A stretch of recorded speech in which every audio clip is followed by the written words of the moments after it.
కొత్తగా రైతు బంధు మొన్న ఏమన్నారు? రైతు బంధును 1 జనవరికి కొత్త సంవత్సరం కానుక ఇస్తున్నాం రైతు బంధు అన్నారు. సంక్రాంతి పండుగకి ఇస్తున్నారు రైతు బంధు అన్నారు. ఎలక్షన్లు అయ్యేటప్పుడు ఎలక్షన్ కాగానే 17వ తారీఖే రైతు బంధు కోడ్ ఉన్నది, కోడ్ అయిపోగానే 17వ తారీఖే రైతు బంధు వేస్తామన్నారు. 20 తారీఖు వచ్చింది. కేసీఆర్ గారేమో నాట్లకు రైతు బంధు వేసిండు. ఇప్పుడు నాట్లు అయిపోయా, కలుపు అయిపోయా, బందోబస్తాలు వేస్తే పొట్టకొచ్చింది. ఇంకెప్పుడు ఇస్తావు రైతు బంధు? ఇంకెప్పుడు ఇస్తావు? ఇప్పటికే 2 రైతు బంధులు ఎగ్గొట్టినావు. 4 రైతు బంధులకు 2 ఎగ్గొట్టినావు, 2 ఇచ్చినావు. ఇప్పుడు 5వది. ఇది కూడా ఇస్తావా? ఎగబెడతావా? ఇంకెప్పుడు ఇస్తావు? ఎందుకు ఆలస్యం?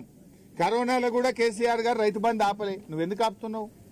నువ్వు కాంట్రాక్టర్లకు మాత్రం 20,000 కోట్ల బిల్లులు ఇచ్చినావు. ఈ సంవత్సరం 20,000 కోట్లు కమిషన్ల కోసం బడా కాంట్రాక్టర్లకు బిల్లులు ఇచ్చినావు. బడా కాంట్రాక్టర్లకు బిల్లులు ఉంటాయి కానీ మా బక్కచిక్కిన రైతులకు రైతు బంధు వేయడానికి డబ్బులు లేవా నీ దగ్గర? ఎందుకు రైతులంటే చిన్న చూపు? ఎందుకు రైతు బంధు డబ్బులు ఇప్పటిదాకా వేయలేదు? ఫిబ్రవరి 20వ తారీఖు వస్తే కూడా రైతు బంధు రాదా? మొదలేసిన మార్చిలో అయితే ఇక కోతలకే వస్తాయి. మరి పెట్టుబడికి ఇస్తావా, కోతలకి ఇస్తావా? పోయిన యాసంగికి సన్నవడ్లకు బోనస్ ఎగ్గొట్టినావు. మరి ఈ యాసంగికి సన్నవడ్లకు బోనస్ ఇస్తావా, ఇయ్యవా? ముందే చెప్పు. ఇప్పుడు బోనస్ వస్తుందంటే వేసుకుంటాం, లేకపోతే దొడ్డు వేసుకుంటాం. దొడ్డు వేసుకుంటే ఓ 4 క్వింటాలు ఎక్కువ పడతాయి. బోనస్ వస్తాయంటే సన్నయ్య వేస్తారు. బోనస్ రాదంటే దొడ్డు వేసుకుంటే 4 క్వింటాలు ఎక్కువ పడుతుంది కదా.